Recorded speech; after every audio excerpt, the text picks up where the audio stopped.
Well, I think, the Cubs are coming to town and starting tonight for a 4-game series. I think they have to play well against the Cubs, the better teams, the Cardinals. They could have very well won the series with the Cardinals, but they were terrible against the Cubs. They were competitive in only one game. They have to be able to not, it's very hard to win a 4-game series, but I think if they get a split with the Cubs going on the road, I think it'll build a lot of confidence.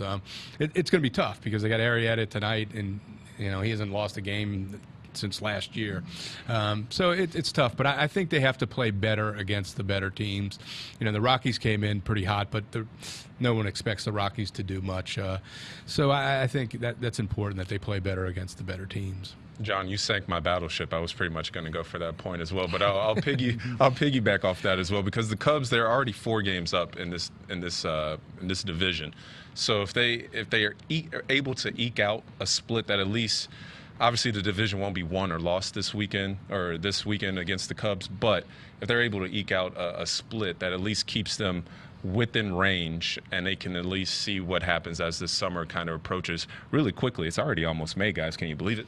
Yeah, I think it's actually 3 games. They're up 3 games, I think. Oh, 3 games. Yeah, I'm sorry. And I looked at the standings today. The Reds, Cardinals, and Pirates are all 8 and 7.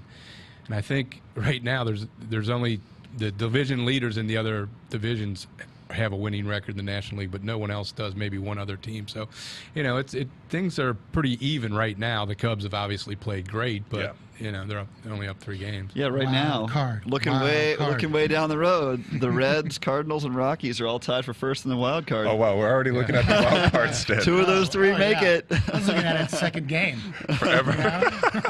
Forever the optimist we are. All right, guys, that's going to wrap up this week's